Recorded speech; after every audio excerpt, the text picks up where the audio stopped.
But I would like to emphasize on this that you can definitely do this in your kitchen at home and save you some money by buying whole chickens at the store.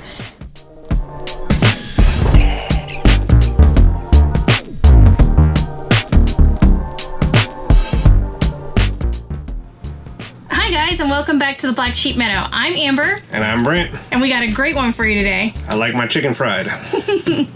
Today we're in my happy place and we're going to take you through several different ways to process down a whole chicken. So you want to tell them a little bit about our chicken? Yep, so you can process, first off, a whole chicken is by far cheaper to purchase, even in a grocery store. You don't have to grow your own. These particular chickens we grew ourselves. Our last video was actually the chicken butchering process, so if y'all wouldn't mind, go back and check that out. Amber will leave a link. Here. But as far as the cost of chicken, it is far cheaper to purchase a whole chicken than it is cut into pieces. Just today, we made our weekly grocery run to the store, which we hardly purchase anything there anymore. But I was taking note of the chicken prices at the store, where chicken breast were like $4.39 a pound, chicken thighs $2.99 a pound, where the whole bird of the same quality was $1.09 a pound. So it's far cheaper to be able to do this at home and package it yourself. And hopefully I show you guys enough detail to know that this is not scary. You guys can definitely either raise your whole chicken or you can buy a whole chicken and break it down at home. It's not scary. It's not difficult. This is probably the easiest part of that. And if you mess up, it's still edible. Like, It's just going to look different, and it's your home and it's your kitchen. So don't feel like you're going to mess it up and it's not going to be edible, because that's not the case. So talk about a little bit of the tools that I have out. So I have a couple bowls over here, and that's where I'm going to put the different pieces of the chicken. I've got me a nice cutting board down. I've got some paper towels underneath the edge in case anything, kind of runs off to kind of catch it. This bowl on this side is going to be for all of the, what do we want to call it? Because it's not waste. Yeah. So it's going to be the skins, the backbones, the stuff that I'm going to use for stock. Mm-hmm. That's going to go in this bowl, and then when this bowl gets full, because we have 20 birds, we'll transfer it over. I have a really sharp knife, and then I have a pair of kitchen shears or chicken shears for cutting through some of the backbone and stuff, but you do not need these. You can do it with just a knife. These just make things a little bit easier. I have several rags to wipe stuff off my hands, my face, whatever, and a roll of paper towels that are easily accessible, because you'll see that I use those. Then we have Brent's station, because this is a little bit different, and we kind of work together on this. Once again, just like the chicken processing, she has her jobs, I have mine. Mine consist of packaging, labeling, and vacuum sealing. So on my vacuum seal bags, first off, there's just the two of us that's ever really at any given meal. So a lot of our packages, I try and package our chicken pieces in a amount or a variety that we would consume, and maybe one meal, maybe some leftovers for lunch the next day, something of that nature. It's usually like 3 to 4 serving sizes. 1, I like to plan if somebody comes over and I like to feed people. And 2, I like to have leftovers for lunch the next day. So we don't normally do packages of just 2 servings. So it's always going to be either 3 or 4 servings. So on the packaging, I like to, on the vacuum seal packages, obviously if I can get y'all in here, the vacuum sealer is going to put it's basically a heat strip that's going to seal this bag once there's a vacuum applied to it. Well, to keep the outside of the bag clean, I like to take the first 2 to 3 inches of the bag and roll it inside out. That allows me, it creates this little collar, allows me to insert the chicken pieces, keeps the outside of the bag clean. I can fold it back over whenever it comes time to vacuum seal and seal it. And a note on the vacuum seal, which is a lot of the reason why he does it, because they can be a little finicky. If the part where the seal is got a lot of moisture or pieces, then it's not going to seal very well. So this helps keep that area where it's going to seal clean as well. Yeah. So that's some pluses there. And then, in the meantime, whenever she obviously quartering the chicken down takes a little bit longer than the packaging and the labeling. That gives me enough time to go outside and get the next chicken.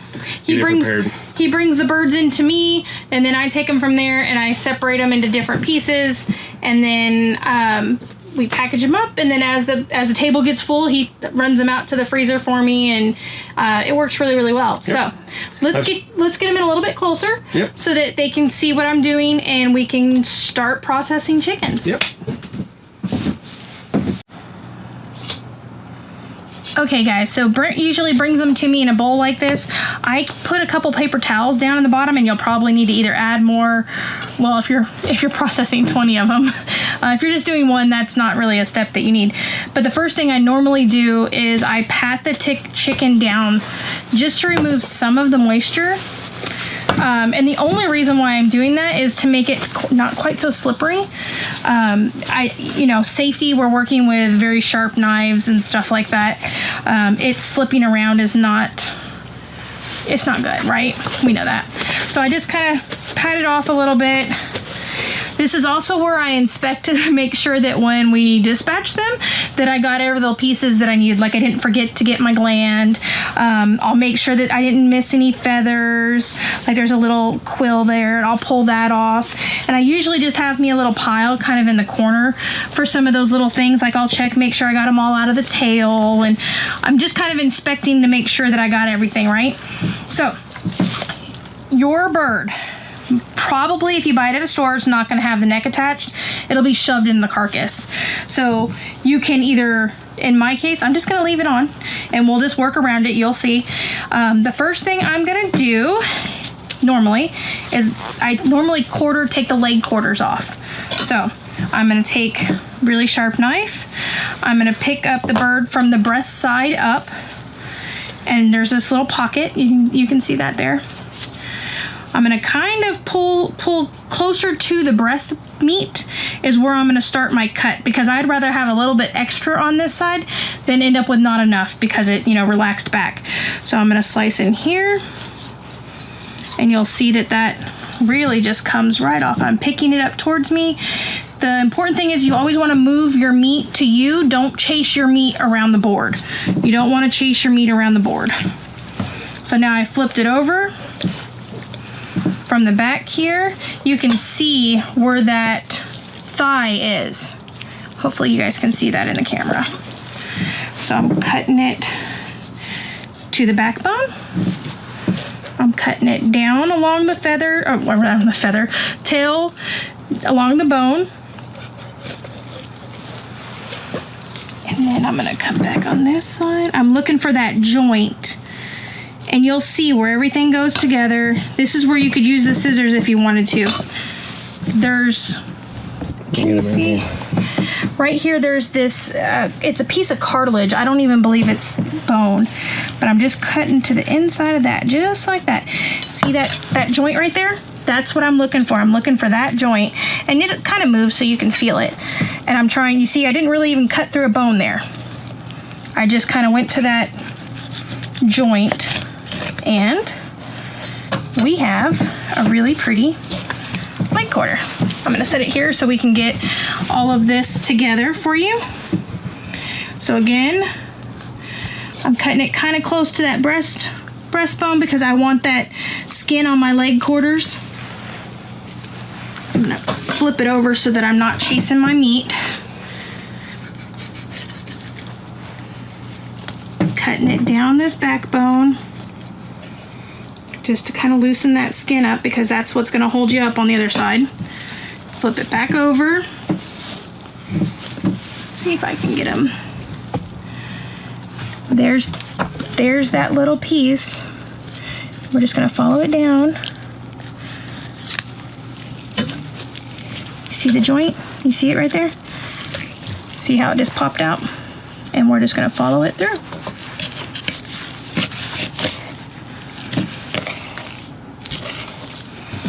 There is another pretty leg quarter. So that was easy, right? Perfect. The next thing I normally do is my wings. My wings and your drummies. So I'm going to take my knife again. This is also why it's nice to have, you can dry off your hands. Do the same thing. I'm going down into that joint. See? Got to work it just a little bit. Get them in there closer. Right there. See it? Just went right through that joint.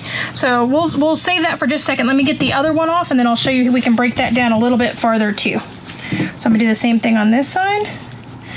Go down to that joint. I'm trying to see if I can't open it up before it actually cuts so you guys can see it. You can kind of see it there.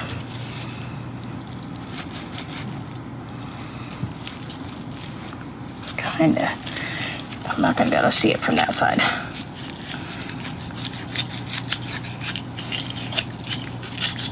There we go. So there's the 2 wings. I'm going to show you real quick on here. So you've got a lot of your restaurants, when it comes to chicken wings, this piece right here gets cut off. So they go, and then this is where your scissors will come in handy, because you can just take your scissors and you see how nice that is. So that's off right at the joint. That's off. So this is your 2 pieces that you order at a chicken restaurant. You've got your flat, and then you've got your drummy. So you could leave it whole. This is your kitchen. Or you can make it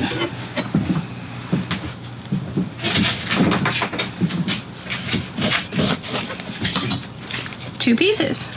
So there's your really expensive chicken wings at the wing place. That's your drummy, and that's your flat, I think they call it. And if you hit that knuckle just right, you're not even really cutting through bone. It's just a little piece of cartilage. So there's that. Now, you've got 2 ways you can do your breast. I'm going to do it, the first way I'm going to do it is the skinless, boneless, which is the way we use 90% of our chicken breast. I don't want the skin, so I'm just going to take the skin, get my fingers underneath it, release that. I just pull it back just like that, because that's all going to go into my stockpile. Look at how pretty that breast meat is. That's gorgeous. Wipe my hands off a little bit now.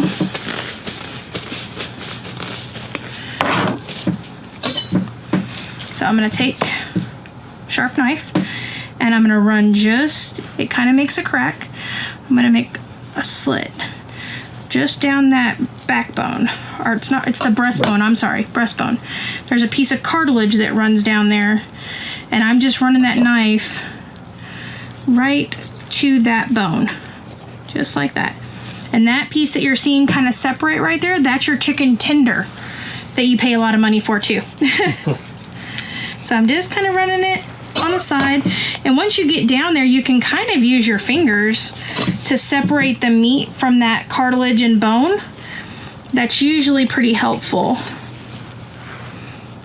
And remember, if you mess up and cut it, like I just cut a little bit of that tender off, it's not a big deal. Pull it off, put it in there with them. It'll be okay.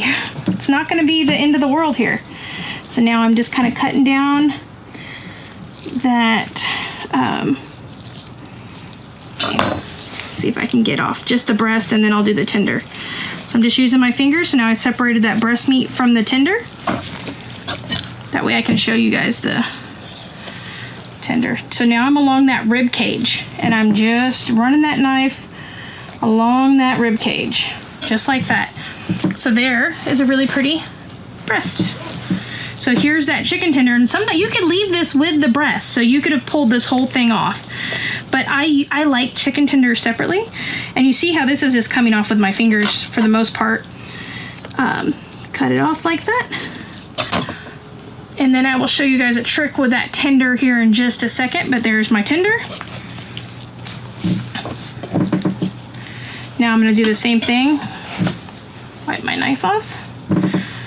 Same thing on this side. I'm going to go to the other side of that piece of breastbone. Just like that, straight down to that bone. I'm going to follow it around. Follow it down, just that side of that cartilage. I'm getting the whole tender and everything this time, so you can kind of see how it'll come off.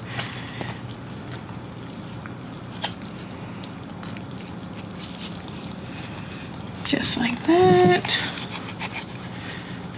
I'm along those rib bones. Come up this way. Oop. See? I went on the wrong side of that little bone right there. It's not a big deal. I just find the bone, go on the other side of it. Not a big deal at all. Look, I didn't lose any meat. So there it is. That's your whole with the tender. So now I'm going to separate the tender off because that's how we like it. So there's my tender. There's a little piece of that cartilage right there.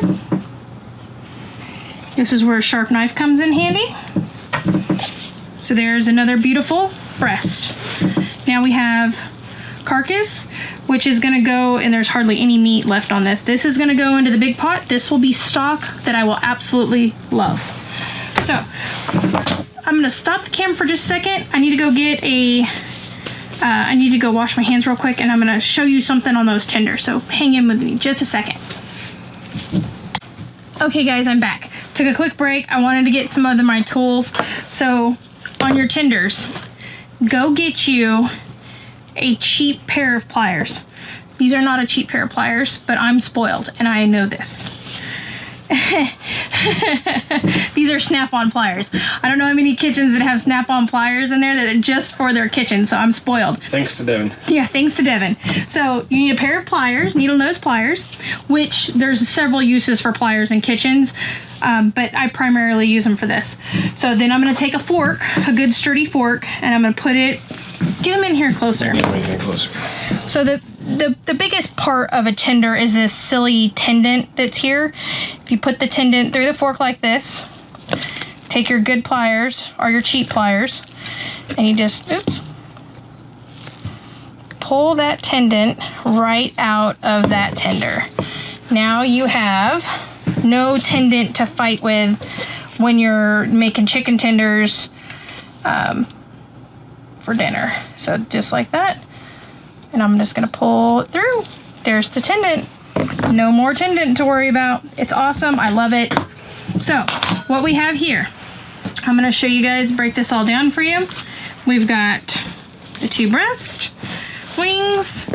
We've got the quarters. And then here is the Chicken waist, stock. the chicken stock. It's not waist. It's not waist. It's stock.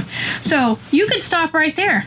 You could have done this a couple different ways, but there's what we have here. I'm going to take this and I'm going to go one step farther, and I'm going to show you how to get your boneless, skinless chicken thighs, which is probably one of our favorite. So let's move this back out of the way.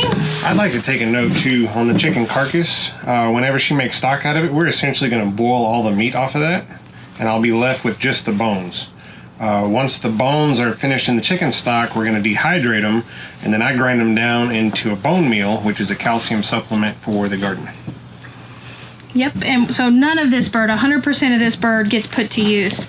So I'm still keeping everything separate because we will package this separately. Like I'll do a full meal of chicken tenders, the breast, the wings will get packaged into a meal size. I will leave some of them as quarters because these are excellent for barbecue.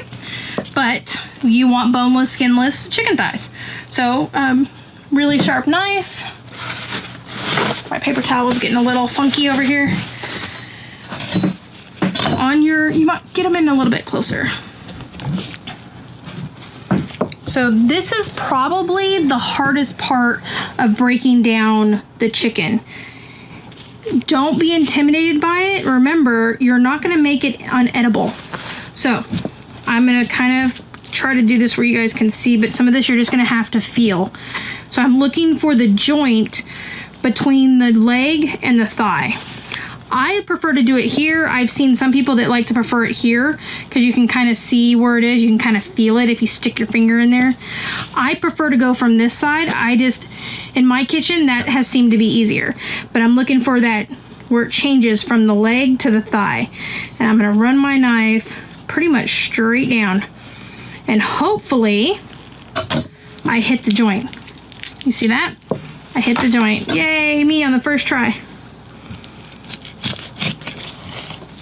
There. Now you've got a drumstick, and you've got a bone-in, skin-on chicken thigh. But I want boneless, skinless. So the skin part of this is really easy. We just pull the skin off, right? Mm-hmm. Maybe have to cut a little bit where it's connected with some of that connective tissue. Maybe. There we go. That goes with the chicken stock.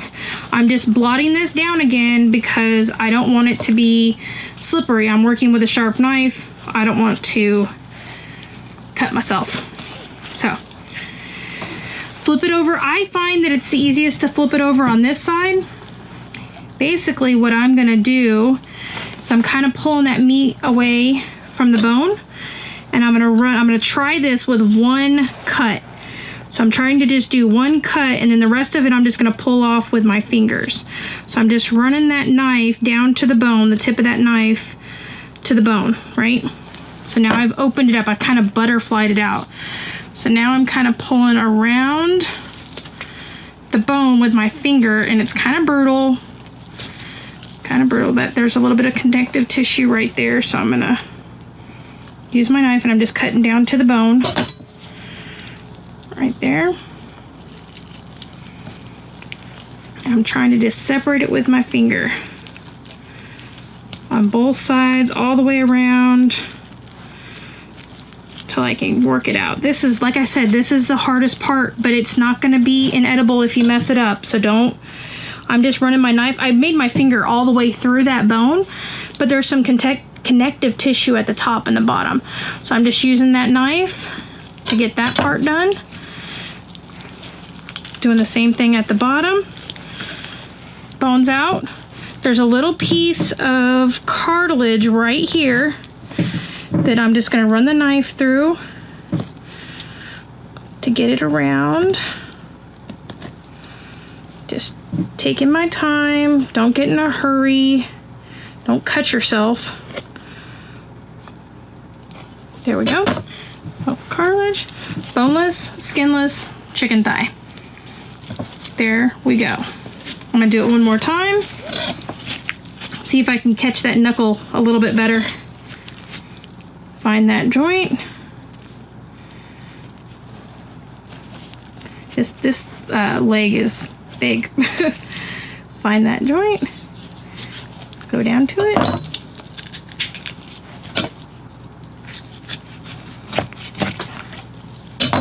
Drumstick. Bone in, skin on, and I like to take my skin off before, just because the skin seems to be the slimy part, and I want it to not move around so much when I'm messing with it. Trying to debone it, just like that. Try to use my fingers a little bit, knife, and there's usually like a, there we go.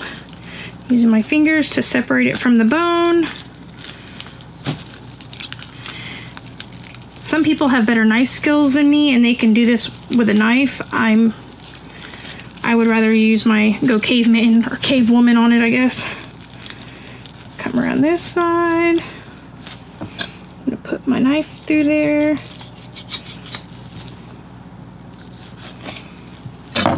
Bone, boneless, skinless chicken thigh. So now we're gonna start packaging this up. Obviously there's not enough wings yet, so they're gonna go in this bowl. This will go into stock. There's not enough legs yet, so I'm gonna put them kind of in this bowl. I kind of keep them separated for Brent. So, I'll probably just package the chicken breast for him. Yeah, we'll just do the breast this time, because we usually do 2 breasts, which, as big as these breasts are, that's 4 servings right there. So let me take my gloves off so I can move the camera, because they can't see you very well.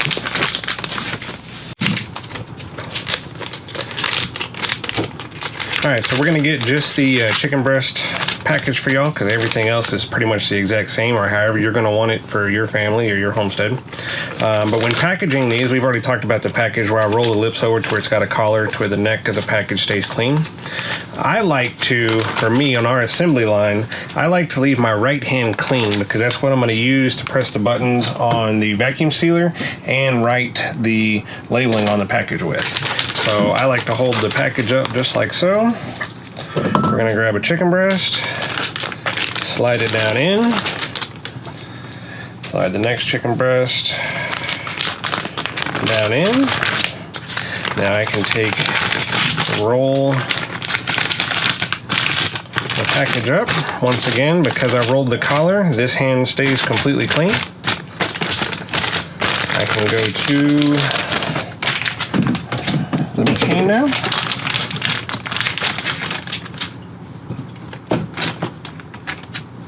And I'm gonna hit the, we gotta go on.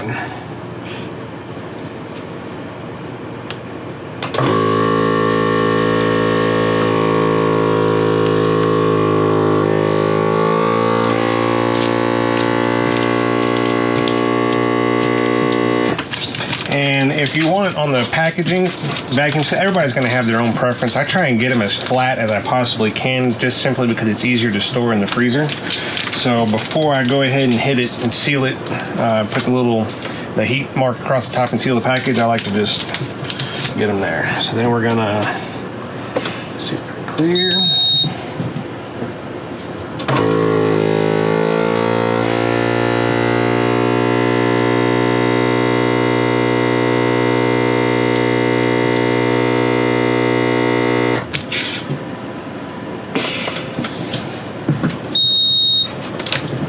Alright, so we got our package of chicken breasts.